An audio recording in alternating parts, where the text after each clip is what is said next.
자, 오늘 계속해서 우리가 출애굽기 말씀을 읽어 나가고 있습니다. 오늘 본문은 금송아지 숭배로 야기된 파기된 언약을 하나님께서 다시 회복시키는 그 과정을 담고 있습니다. 바로 그것을 오늘 우리가 읽었어요. 그런데 여러분, 우리가 여기서 그런 질문을 해볼 수 있을 것 같아요. 일반적인 사람이라면요, 저도 마찬가지였고요. 이런 질문을 해볼 수 있을 것 같습니다. 아니, 금송아지를 뭐 여러 차례 숭배한 것도 아닌데, 뭐 여러 번 만들어서 숭배한 것도 아닌데 한 번 그런 건데, 그렇죠? 딱 한 번이죠. 딱 한 번 그런 건데 그 한 번 우상 숭배한 일이 언약을 파기할 정도로 잘못한 일인가? 라는 생각을 할 때가 있어요. 그렇지 않습니까? 하나님, 내가 잘못한 건 요만한 건데 왜 이만큼을 화내시고 이만큼을 혼내십니까?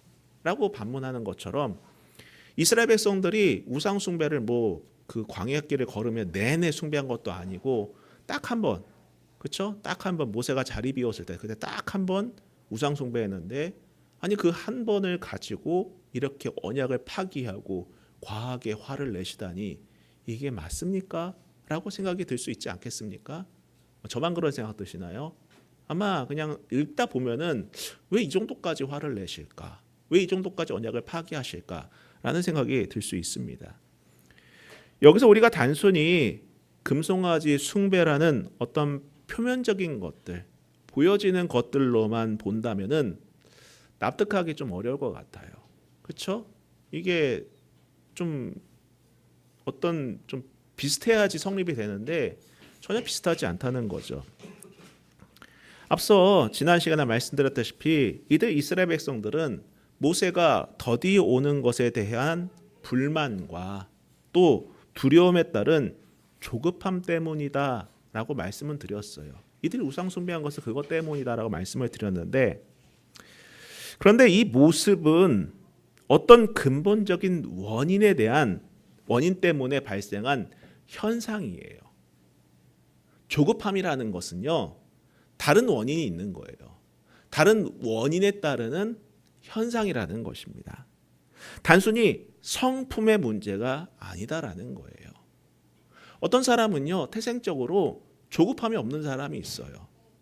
뭐 어떤 사람은 조급함이 있는 사람도 있지만은 어떤 사람은요, 그렇게 조급해 보이지 않는 사람도 존재해요. 여러분이 시내 나가서 도로 운전을 하다 보면은요, 어떤 사람은 느긋하게 운전하는 사람도 있고요. 어떤 사람은 그냥 조금이라도 남보다 빨리 가려고 그렇게 요리조리 가는 사람도 분명 존재해요. 그렇죠? 성품이 느긋한 사람은 아무런 문제가 없는 것입니까? 저기 우리 교회는 충청도 분이 안 계신데 충청도 가면 그런 현수막이 있대요. 빨리 달리는 그 차들 앞에서 그렇게 급하면 어제 오지 그러슈, 이런 현수막이 있대요. 느긋해 보이는 그런 밈인데, 그냥 뭐 성품이 좀 느긋하고 조급함이 없으면은 아무런 문제가 없는 것입니까? 이스라엘 백성들이 성격이 급하고 조급한 성품을, 그런 기질을 가진 백성들이라 문제가 있었던 것일까요? 아니죠. 여러분, 조급함이라는 것은요, 어떤 원인에 대한 현상이에요. 어떤 원인에 대한 현상이라는 것입니다. 어떤 원인이 있는데 그것이 겉으로 드러난 현상이 조급함이다라는 거예요. 즉 이들이 두려움이나 어떤 불만을 갖고 금송아지 형상을 만들어 우상 숭배를 한 일은 그 문제의 본질이다라기보다는, 그 우상 숭배했다라는 것이 문제의 본질이라기보다는 이들이 근본적으로 가지고 있던 어떤 문제를 드러낸 하나의 현상이다라는 거예요. 여러분, 어떤 문제든지 간에 그 원인을 고쳐야지 그저 겉으로 드러난 현상만을 고치면은 문제가 사라지는 것이 아니에요. 농사 짓는 분들을 잘 보면은요, 잡초를 뽑을 때에 겉으로 보이는 풀만 잘라내지 않습니다. 왜 그렇습니까? 겉으로 보이는 풀만 잘라내면은 이 잡초는 다시 자라나요. 그래서 어떻게 합니까? 뿌리까지 뽑아내야 돼요. 그래야지 잡초는 다시 자라나지 않습니다. 이처럼 보이는 것만 제거하는 게 문제를 해결하는 방법이 아니라 원인을 찾아야 되는 것입니다. 사실 여러분, 이들이 금송아지 우상을 숭배한 사건은요, 이들이 그동안 어떤 기준을 가지고 광야를 걸어왔는지를 단적으로 보여준 하나의 사건이었던 거예요. 우리식으로 말하면 이렇게 말할 수 있을 것 같습니다. 어떻게 말할 수 있냐면요, 이들의 신앙의 기준이 어디에 있었는지를 보여주는 사건이었다라는 거예요. 광야길을 걸어가면서 어떤 기준을 갖고 어떤 신앙의 기준을 갖고 그 광야길을 걸어갔는지를 보여준 단적인 사건이 무엇이다? 금송아지 우상숭배 사건이었다라는 겁니다. 당연히 여러분, 기독교인이라면은 누구나 신앙의 기준을 하나님께 둔다고 말을 합니다. 그렇지 않습니까? 교회마다 다 찾아가서 예수 믿는 사람들 찾아보면은 당신의 신앙의 기준은 어디에 있습니까? 아이고, 당연히 하나님이죠. 당연히 하나님 아니겠습니까? 라고 말합니다.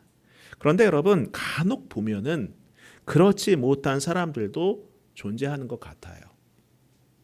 어떤 사람은요, 신앙의 기준을 현실에 둡니다. 현실에 둔다는 거예요. 그 현실에 따라 그래서 신앙이 오락가락해요. 현실이 무엇입니까? 내가 살아가면서 맺는 관계들, 그렇죠? 인간 관계들, 내가 처해 있는 어떤 환경들, 어떤 처지, 그리고 어떤 고민 혹은 고난 등 이러한 여러 가지 현실을 내 신앙의 기준으로 두는 사람이 있다라는 거예요. 사실 여러분, 현실은요, 우리가 통제할 수 없어요. 그렇지 않습니까, 여러분? 관계가 내 마음대로 되지 않습니다. 다른 사람이 내 마음 같지가 않아요. 그렇죠? 내가 처해 있는 환경을 내 생각대로 컨트롤할 수가 없어요.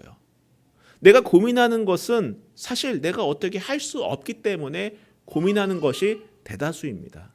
내가 할 수 있는 거라면 고민할 필요가 없겠죠. 그냥 가서 해결하면 되지 않겠습니까? 이처럼 이런 내가 통제할 수 없는 현실들, 그런 현실을 내 신앙의 기준으로 삼으면은 그 현실에 따라서 내 신앙이 오르락내리락 한다라는 거예요. 좋을 때는 신앙이 한없이 좋다가 현실이 안 좋으면 신앙이 한없이 나락으로 가버리는 그러한 믿음의 모습을 보여줄 수밖에 없다라는 거예요. 이처럼 현실이 흔들리면 신앙도 흔들리기 마련입니다. 지난번에 얘기한 무속에 빠지는 그리스도인이 생기는 이유도 같은 맥락이라고 봐요. 현실에 근거한 신앙이다 보니 어떻게 하겠습니까? 현실에 따라서 그 신앙이 흔들리는 거예요. 좋을 때는 뭐 문제가 안 되겠죠. 뭐가 좋다고 점집 찾아가겠습니까? 뭐가 좋다고 무당을 찾아가겠어요. 교회 와서 기도하고 할렐루야 하면서 좋은 모습 보이겠죠. 그러나 굳이 그런 곳을 찾아가는 이유는 하나라는 겁니다. 내 현실이 흔들리기 때문에, 그리고 그런 현실을 기반으로 한 신앙을 갖고 있기 때문에. 그래서 원하는 것이 무엇이겠습니까? 즉시 답을 얻는 것. 내가 흔들리고 있는 이 현실을 견뎌내기 위해서 즉시 답을 얻기 위한 돌파구로 무속을 찾는다는 거예요. 이스라엘 백성들이 모세가 자리 비운 사이에 금송아지 우상을 숭배하는 것도 결국 이런 맥락과 같다라는 겁니다. 그들의 신앙의 기준이 어디 있었다는 것입니까? 현실에 있었다라는 거예요. 눈에 보이는 것에 있었다라는 것입니다. 여러분, 잘 아시는 내용이겠지만은 성도는 신앙의 기준을 하나님께 두는 사람이에요. 좀 더 구체적으로 말씀드리면은요, 하나님의 성품과 그 성품에 기반한 언약에 기초한 신앙을 갖고 있는 사람이다라고 할 수 있습니다. 이렇게 하나님의 성품과 그 언약을 내 신앙의 기초로 둔 사람이라면, 그것을 내 신앙의 기준으로 둔 사람이라면 어떤 현실을 겪더라도 흔들림 없이 믿음의 길을 걸어갈 수 있다라는 거예요. 여러분, 우리가 신앙의 성경 안에서 볼 수 있는 여러 믿음의 영적 거장들을 봤을 때에 그들이 어떻게 여러 가지 상황, 모든 상황 속에서도 변함없이 기도하고 그 믿음의 길을 걸어갈 수 있었을까요? 당연히 하나님의 성품과 그 언약에 그 자신의 믿음의 기준을 두었기 때문입니다. 현실의 기초를 놓다면은요, 당연히 흔들렸겠죠. 쫓겨다닐 때라든지 일이 잘 안 풀릴 때라든지 억울할 때라든지 관계가 안 좋을 때라든지 당연히 흔들렸겠지 않겠습니까? 여러분, 제가 이 부분을 강조하는 이유는 바로 이 하나님의 성품에 대한 내용이 오늘 말씀의 중심 주제이기 때문입니다. 앞서 오늘 말씀의 핵심이 무엇이었습니까? 하나님께서 파기한 언약을 다시 회복하는 과정을 그리는 내용이다라고 말씀을 드렸어요. 그 회복을 의미하는 것은 여러분 단순히 용서의 차원이 아닙니다. 너 나한테 잘못했는데 내가 용서해 줄게. 이게 아니다라는 거예요. 내가 하나님께 뭔가를 잘못했어. 회개했더니 용서받았어. 그 단순한 차원이 아니다라는 겁니다. 그것이 아니라 다시 하나님의 언약과 그분의 성품이라는 기준으로의 회복이라는 점을 여러분 명심하시기를 부탁드립니다.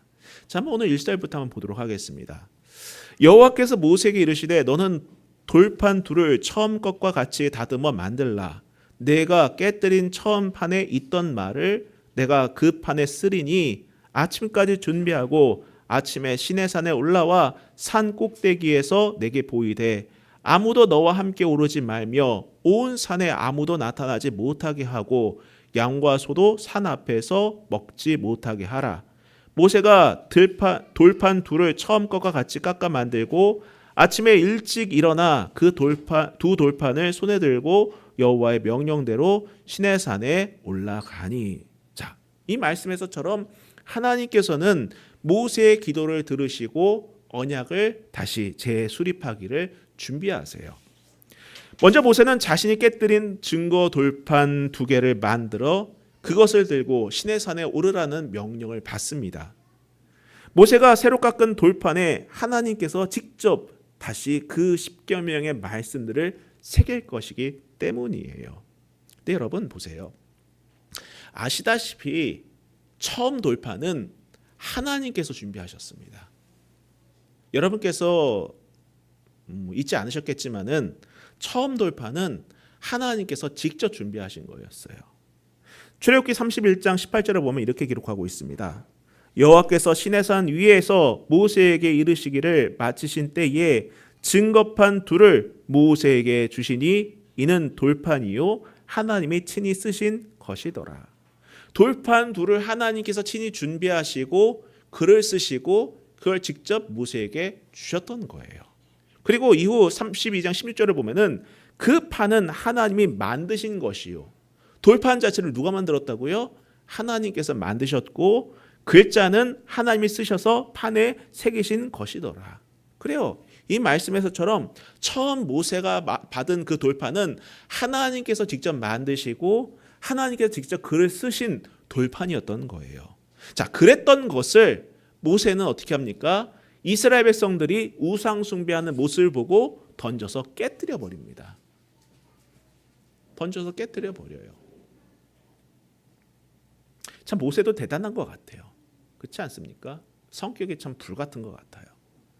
다른 것도 아니고 하나님께서 직접 만드셔가지고 주신 그 돌판을 이스라엘 백성들이 범죄한다고 해서 그걸 던져 깨뜨려 버린다라는 것이 이해가 되십니까? 참 무서운 사람이겠다라는 생각도 듭니다. 한편으로는. 자, 출애굽기 30장 19절에 보면 이렇게 기록하고 있습니다. 진에 가까이 이르러 그 송아지와 그 춤추는 것들을 보고 크게 노하여 손에서 그 판들을 산 아래로 던져 깨뜨리니라.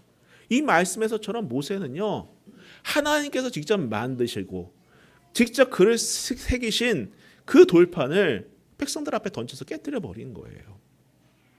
그래서 오늘 성경의 1절에서는 뭐라고 말씀하시는 겁니까? 1절에 너는 돌판 둘을 처음 거와 같이 다듬어 만들라. 처음 것처럼 내가 너한테 준 거 기억하지? 그 처음 것처럼 다듬어서 만들어라. 내가 깨뜨린 처음 판에 있던 말을 내가 그 판에 쓰리라. 하나님께서는 모세에게 네가 깨뜨린 그 판을 다시 만들어라. 그걸 정확하게 짚어주십니다. 너가 깨뜨린 그 판을 다시 만들어라. 그러면 내가 그것을 그 판에 다시 쓰겠다. 저는 이 표현이 상당히 중의적이다라고 생각을 해요. 하나는 뭐냐면요, 여러분, 모세의 잘못을 기억하게 하신 것이 아닐까 생각을 합니다. 너가 예전에 이러이러한 일을 했지, 너는 정말 그렇게 해서는 안 되는 거였어. 그렇게 해서는 옳지 않은 일이었어. 라는 것을 떠올리게 하면서 동시에는요, 무엇입니까? 용서하시는 모습도 보여주는 것 같아요. 아무튼 이 부분에 또 이런 질문을 할 수 있을 것 같습니다. 근데 이렇게 해도 되는가? 처음 것은 분명 하나님께서 만들어서 주셨고 직접 쓰셨는데 모세가 그것을 만들어 가가지고 그 판에 글을 하나님께 쓰신다는 것이 맞는가? 아니, 정말 이것이 온전한 언약이 되려면 하나님께서 처음부터 돌을 다시 만들어 주시고 그곳에다 글을 쓰시는 게 맞는 것이 아닐까라는 생각이 들지 않겠습니까?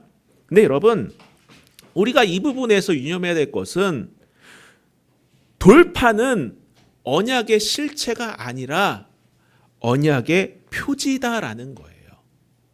돌판 자체가 언약의 실체가 아니라 그 돌판 안에 있는 글들이 언약의 실체이고 돌판은 무엇입니까? 하나의 표지다라는 거예요. 돌판을 누가 만들었느냐가 중요한 것이 아니라 그 돌판 안에 누가 글을 썼느냐가 중요하다라는 것입니다. 그래서 하나님께서는요, 모세에게 돌판을 준비하게 하시면서 비록 첫 돌판이 깨졌지만 언약 자체는 깨지지 않았다라는 것을 이 말씀을 통해서 보여주고 계신 거예요. 여러분, 이것이 우리에게 교훈하는 것은 분명합니다. 바로 어떤 돌판이냐가 중요한 것이 아니라 그 안에 새겨진 하나님의 언약의 말씀이 중요하다라는 것을 우리에게 가르쳐 주고 있다라는 거예요. 여러분, 성경이 책에 쓰여 있든 스마트폰에 안에 있든 그게 뭐가 중요합니까? 중요한 건 뭡니까? 그 안에 새겨져 있는 하나님의 말씀들 아니겠습니까? 그렇죠? 마찬가지로 여러분, 이 점은 우리의 삶에도 똑같이 적용된다고 봐요. 저는 이 말씀을 묵상하면서 문득 그런 생각이 들었어요. 사실 우리의 모습은요, 돌판처럼 제각각이에요. 그렇죠? 제각각입니다. 우리의 모습은 정말 다양해요. 우리의 형편도 다양하고요, 우리의 처지도 다양하고요, 우리의 상황도 다양해요. 그러나 중요한 것은 무엇입니까? 돌판 그 자체가 아니라 무엇입니까? 그 안에 새겨져 있는 말씀인 것처럼 우리의 삶 속에 하나님의 언약에 새겨져 있는 삶을 사는지가 더 중요하다라는 것을 주님께서는 보고 계시다라는 것을 이 말씀 속에서 저는 깨달았다라는 거예요. 성도 여러분, 정말 중요한 것은요, 우리 안에 언약의 말씀을 갖고 살아가는 것이 가장 중요한 것입니다. 누군가는 남보다 좀 잘생길 수 있어요. 누군가는요, 남보다 좀 더 키가 클 수 있습니다. 누군가는 남보다 조금 더 잘 살 수 있어요. 그러나 그게 중요한 것이 아니라 중요한 것은 무엇이다? 하나님의 언약을 이 마음판에 새기며 살아가고 있는가가 중요한 것이다 라는 거예요.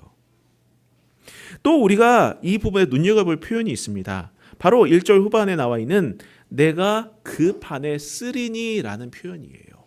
저는 이 말씀 보면서도 크게 울림이 있었어요. 여러분, 사람의 손으로 만든 것은 무엇이 됩니까? 우상이 돼요. 그렇죠? 금송아지가 그 사람들이 어떻게 만듭니까? 이것은 우리의 하나님이다. 애굽 땅에서 우리를 인도하신 그 하나님이다 라고 만든 것이 무엇이었습니까? 금송아지였어요. 그게 우상입니다.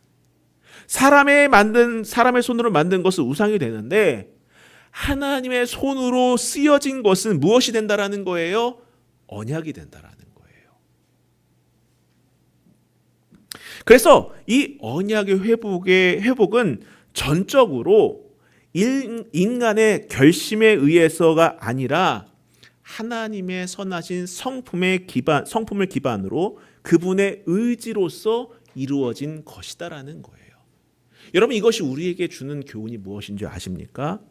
바로 내가 구원을 얻고 내가 그분의 백성이 된다라는 것은 내 결심이나 내 의지로 되어진 것이 아니다라는 거예요. 여러분, 우리는 착각해서는 안 됩니다. 내가 이 땅에 태어나서 여러 신들, 여러 종교들 가운데에 나는 기독교가 좀 마음에 드는 것 같아 라고 생각해서 기독교를 내 종교로 삼고 하나님을 내 하나님으로 삼아 선택했다라는 것이 아니다라는 거예요.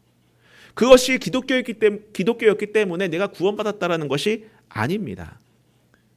하나님께서 그분의 사랑과 그분의 은혜를 근거로 구원의 문을 우리에게 여셨기에, 또 그분께서, 그 하나님께서 우리를 사랑으로 택하여 주셨기 때문에 오늘 우리가 구원을 얻을 수 있게 된 거예요. 여러분, 이것은 정말 큰 차이입니다. 이것을 알고 고백하는 것과 이것을 모르는 것과는 큰 차이가 있어요, 여러분. 여러분, 내 결심이나 내 선택으로 되었다고 착각하면은요, 여러분, 우리가 신앙생활 하는 동안 자기 부정을 할 이유도 없습니다. 왜냐? 내가 하나님을 선택했기 때문에. 자기 부정을 왜 해요? 그분은 나를 위한 수단과 존재일 뿐이다라는 거죠. 내 마음대로 신앙을 선택합니다. 내 마음대로 믿음을 선택을 한다라는 거예요. 입맛대로 신앙생활을 한다라는 겁니다. 언제든지 하나님이라는 그 기준에서 멀어질 수 있는 위험을 갖고 살아가기 마련이다라는 거예요. 반면 하나님께서 그 사랑과 은혜로 구원의 문을 여셨기에 비록 나는 자격이 없지만은 구원의 자리로 나아갈 수 있다는 그 사실을 고백하는 사람은요, 언제든지 하나님이 내 삶의 기준이 되고 내 신앙의 기준이 되며 그분의 성품과 언약이 내 믿음의 기준이 되기 때문에 어떤 상황에서도 흔들리지 않는 그러한 믿음의 길을 걸어가게 되는 거예요. 여러분, 이것은 정말 우리가 중요한 내용이에요. 여러분이 지금 신앙생활하는 이유가 무엇입니까? 여러분이 오늘 이 자리에 나와서 예배하는 그 목적이 무엇입니까? 무엇 때문에 하나님께 기도하고 무엇 때문에 여러분께서 이 귀한 시간을 할애해서 하나님을 예배하는 것입니까? 먼 길까지 오셔가지고 예배하는 그 목적이 무엇인가요? 저는 여기에 있어야 된다고 봐요. 하나님의 성품과 그 성품으로 기반을 한 그 언약이 내 믿음의 기준이 되기 때문에 이 믿음의 길을 걸어간다라는 고백이 저와 여러분의 고백이 될 수 있기를 주님의 이름으로 축복합니다. 자, 계속해서 보시면은요, 5절부터 보시고 마치도록 하겠습니다. 여호와께서 구름 가운데에 강림하사 그와 함께 거기 서서 여호와의 이름을 선포하실세 여호와께서 그의 앞으로 지나시며 선포하시되 여호와라 여호와라 자비롭고 은혜롭고 노하시기를 더디하고 인자와 진실이 많은 하나님이라 인자를 천대까지 베풀며 악과 과실과 죄를 용서하리라 그러나 벌을 면제하지는 아니하고 아버지의 악행을 자손 3,4대까지 보응하리라. 자, 여러분, 여기서 이제 하나님께서는 구름 가운데 임하셔서 모세를 향해서 가장 먼저 자신의 이름과 속성을 선포하세요. 이로써 다시 이 언약을 체결하는 것이 하나님의 성품에 따르는 결정임을 확실하게 보여주십니다. 근데 여러분, 우리가 여기서 주목해 볼 것이 있습니다. 바로 6절 말씀이다라는 거예요. 6절 말씀을 보면은요, 여호와께서 그의 앞으로 지나시며, 여기서 그는 누굽니까? 모세죠. 모세 앞으로 지나시며 선포하시되, 모세 앞으로 지나시며 선포를 하시는데 뭐라고 선포하십니까? 여호와라 여호와라 자비롭고 은혜롭고 노하기를 더디하고 인자와 진실이 많은 하나님이라. 지금 누가 말씀하시는 겁니까? 하나님께서 직접 여호와라 여호와라 자비롭고 은혜롭고 노하기를 더디하고 인자와 진실이 많은 하나님이라. 여기서 하나님께서는요, 자신의 얼굴 대신 이름과 그 성품을 모세에게 계시해 줍니다. 왜 그랬을까요, 여러분? 여러분 이거 정말 정말 중요한, 오늘 사실 말씀을 짧지만 정말 중요한 내용을 담고 있어요. 여러분 사실 이름이라는 것은요, 존재와 성품과 인격의 총체입니다. 그렇죠? 동의하시죠? 여러분 이름을 들었을 때에 우리는 그 이름을 듣고 어떤 생각을 합니까? 그 사람이 어떤 존재인지를 생각해요. 어떤 성품을 갖고 있고 어떤 기질을 갖고 있고 이러한 것들을 종합적으로 판단을 합니다. 가령 류호영이라고 하면은 여러분이 떠오르는 이미지들이 있을 거예요. 아, 이러이러한 사람이라는 이미지가 있을 겁니다. 물론 저마다 이미지가 있겠죠. 자, 그럼 제가 다시 한번 여러분께 질문을 한번 드려볼게요. 하나님 하면 여러분께서는 어떤 이미지가 떠오르십니까? 어떤 생각이 떠오르세요? 여러분 하나님을 알기 위해서는요, 그분이 어떤 분인지를 떠올려야 해요. 어떤 존재인지를 떠올려야 합니다. 하나님을 안다 하면서도 여러분 우리는 사실 하나님을 알지 못할 수도 있어요. 여러분 여호와 하나님 이름을 부를 때에 어떤 생각이 드십니까? 단순히 구원자라고 생각하십니까? 내 기도를 들으시는 분, 이 정도 생각하십니까? 내 형편을 아시는 분, 이 정도로 생각하십니까? 여러분 여호와라는 이름을 들으셨을 때에 어떤 생각이 드십니까? 그분에 대한 이미지가 어떻게 떠오르십니까? 사실 우리는 그분을 본 적이 없기 때문에 알 수가 없어요. 그러나 오늘 우리는 이곳에서 하나님의 성품을 알게 되는 것입니다. 직접 하나님께서 자신의 성품에 대해서 소개해 주셨기 때문이다라는 거예요. 뭐라고 말씀하십니까? 여호와라, 여호와라. 이름을 먼저 말씀하시죠. 그리고 자비롭고 은혜롭고 노하기를 더디하고 인자와 진실이 많은 하나님이라. 이것이 하나님의 성품이다라는 거예요. 여러분 우리가 하나님의 이름을 부를 때에 바로 이 성품이 떠오르기를 축복합니다. 이 성품을 기준으로 삼아 여러분의 믿음의 고백과 기도가 드려질 수 있기를 축복합니다. 여러분 이것이 정말 중요한 거예요. 여러분 지금까지 어떻게 하나님을 고백하셨는지 저는 알 수 없지만은 오늘 하나님께서 직접 자신에 대해서 계시하는 이 말씀을 통하여서 우리는 다시금 하나님에 대한 이미지를 확고하게 세울 필요가 있다라는 거예요. 여호와라, 여호와라. 자비롭고 은혜롭고 노하기를 더디하고 인자와 진실이 많은 하나님이라. 여러분 이런 하나님을 우리가 인지하는 것에서부터 하나님과의 인격적인 만남이 시작되는 거예요. 여러분 인격적인 만남이 뭡니까? 그 사람을 아는 거잖아요. 그렇죠? 이 사람의 성품이나 지식이나 성향이나 이 모든 것을 종합적으로 알고 만날 때에 그 사람을 인격적으로 만났다라고 표현하잖아요. 마찬가지로 하나님을 인격적으로 만나기 위해서는 이러한 하나님의 성품을 알아야 되는 거예요. 앞으로 기도하실 때에 이 표현을 기억하면서 그 하나님의 성품을 의지하며 기도하는 저와 여러분이 될 수 있기를 주님의 이름으로 축복합니다. 그래서 여러분 하나님을 안다라는 것은 단순히 외형이나 능력을 보는 것이 아니에요. 십자가를 보고 어떤 사건이나 능력을 보는 것이 아니라 바로 이 성품을 아는 것을 의미하는 거예요. 이 성품을 아는 것을 의미하는 것입니다. 그래서 하나님께서 모세에게 자신의 성품에 대해서 알려주신 거예요. 내가 너와 인격적인 만남을 하기를 원한다.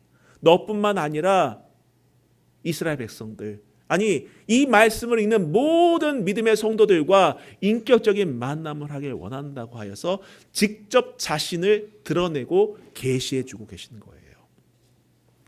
그리고 그 성품에 대한 구체적인 예를 들어주신 것이 7절 말씀입니다. 7절 보세요. 뭐라고 나와 있습니까? 인자를 천대까지 베풀며 악과 과실과 죄를 용서하리라. 그러나 벌을 면제하지는 아니하고 아버지의 악행을 자손 3, 4대까지 보응하리라. 여기서 핵심은 무엇입니까? 여러분 신기하지 않습니까? 인자, 하나님의 사랑은 어떻게 합니까? 천대까지 베풀어 준대요. 천대까지. 천대가 상상이 되십니까 여러분? 상상이 되시나요? 전 상상이 안 되는 것 같아요.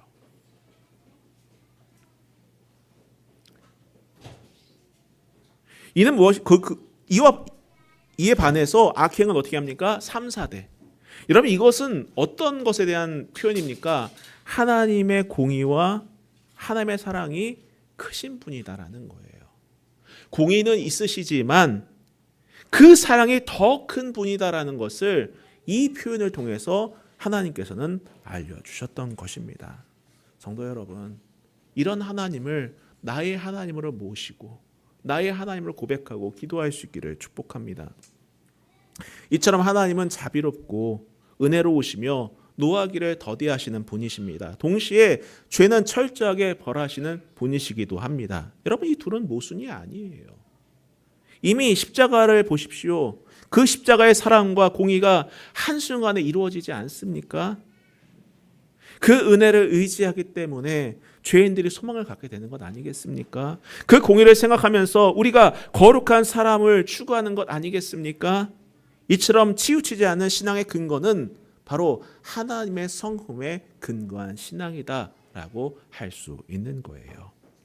자, 8절부터 잠깐 읽어보겠습니다.